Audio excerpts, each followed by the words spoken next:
ان کا پیار آپس میں اتنا اور تو اختلاف ثابت کر رہا ہے. 80 دینار کا قرضہ چھوڑ کر حضرت عمر دنیا سے گئے اور جاتی دفعہ کہہ گئے میرے بعد میرے بچوں کو حکومت کے مشورے میں بھی شامل نہ کرنا, حکومت کے مشورے میں بھی میری اولاد شامل نہ ہو. اتنا بڑا شخص اتنا بڑا رنگ دے کے یکم محرم کو جب عمر فاروق کا وصال ہوا تو بیٹے سے کہنے لگی اماں عائشہ سے جا کے کہو میرا بھی نبی پاک کے روزے میں دفن ہونے کو دل کرتا ہے. ایک قبر کی جگہ ہے اماں جی نے اپنے لیے رکھی ہے, بخاری یا بخاری. حضرت عائشہ کے پاس صاحبزادے گئے, کہنے لگے اماں جی عمر کو زخم لگ گیا ہے, حالت بڑی پریشانی والی ہے. وہ کہتے ہیں اگر اماں اجازت دے. سید عائشہ رو پڑی, فرمانے لگی کہ وہ اپنی قبر کی جگہ تو نہیں نہ کسی کو دیتا, پر عمر نے کمال ہی بڑا کیا, اسے کہو جاؤ گنبد خضرا میں قیامت تک جو مصطفیٰ پہ اور ابو بکر پہ سلام پڑے گا وہ تجھ پہ بھی سلام پڑھ کے جائے. جاؤ میں نے جگہ دی. حضرت عمر فاروق رضی اللہ تعالیٰ عنہ مدینے کی گلی سے گزر رہے ہیں, امیر المومنین ہے, مدینے کی گلی سے گزر رہے ہیں. ایک گھر کے اندر سے بچیوں کے رونے کی آواز آئی, بچیاں رو رہی ہیں, اور بچی اپنی ماں سے کیا کہتی ہے, کہتی ہے اماں ابو بکر تو اب انتقال کر گئے, حضرت عمر کا پہلے دن ہے خلافت, اب ہمارا کیا بنے گا, ابو بکر تو وصال کر گئے. حضرت عمر فاروق رضی اللہ تعالیٰ عنہ نے رونے کی آواز سنی, دروازے پہ دستک دی, کہ بیٹو کیا بات ہے. تو بچیاں کہنے لگی عمر ہمارے ابا جی ہماری 10-15 بکریاں ہیں, تو ہمارے والد صاحب ان کا دودھ دھو کے بیچا کرتے تھے, گزارا ہو جاتا تھا. جس دن ابا جی فوت ہوئے تو اس دن سے لے کر ابو بکر صدیق روز عصر کے بعد آیا کرتے تھے, ہماری بکریوں کا دودھ دھو کے دیتے تھے, کچھ ہم پیتی تھی کچھ بیچ لیتی تھی, گزارا چلتا تھا. جس دن ابو بکر صدیق خلیفہ بنے, ہم نے جا کے کہا ابو بکر اب کون دودھ دھوئے گا, تو سیدنا صدیق اکبر رضی اللہ تعالیٰ عنہ نے فرمایا بیٹے پہلے تو میں مرضی سے خدمت کرتا تھا, اب تو مصطفیٰ کی امت کی نوکری میری ڈیوٹی بن گئی ہے, تو میں آؤں گا.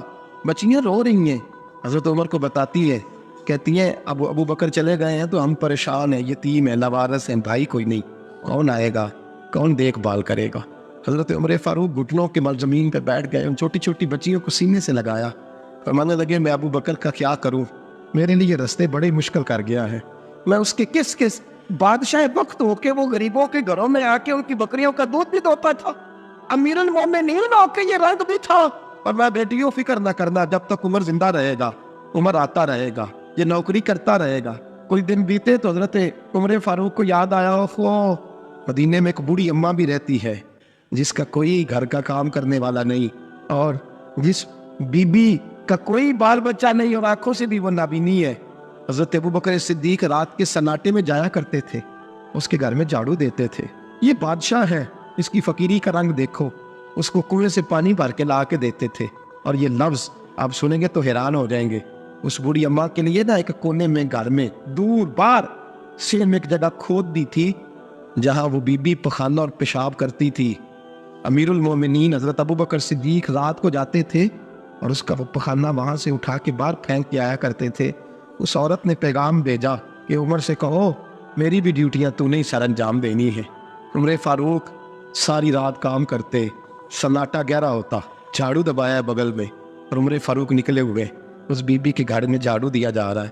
حضرت انس بن مالک فرماتے ہیں میں نے آخری عمر میں بھی اس بوڑھے عمر کو دیکھا ہے, اس بڑھاپے میں بھی میں نے اس شخص کو دیکھا ہے کہ جب وجود کمزور ہو گیا, داڑھی سفید ہو گئی, پھر بھی اس کا انداز نہیں بدلا.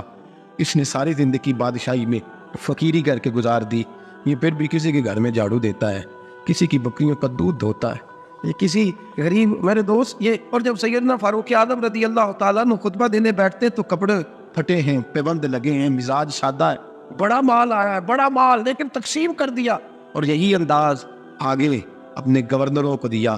حضرت سعید بن عامر رضی اللہ تعالیٰ عنہ آپ کے گورنر ہیں, حمص کے گورنر ہیں. جب لسٹ آئی نا غریبوں کی, حضرت عمر نے کہا کہ حمص کے جتنے غریب لوگ ہیں ان کی لسٹ بنا کے بھیجو, ان کو چندہ لگانا ہے. تو 17ویں 18ویں نمبر پر حضرت سعید بن عامر کا نام بھی آ گیا گورنر صاحب کا. تو حضرت عمر نے سوچا شاید کوئی اور سعید بن عامر ہے. فرمانے لگے یہ کون ہے جس کی ڈیوٹی لگائی تھی, اس سے کہنے لگے یہ سعید کون ہے, تو کہا حضرت جی ہمارے صوبے کا گورنر.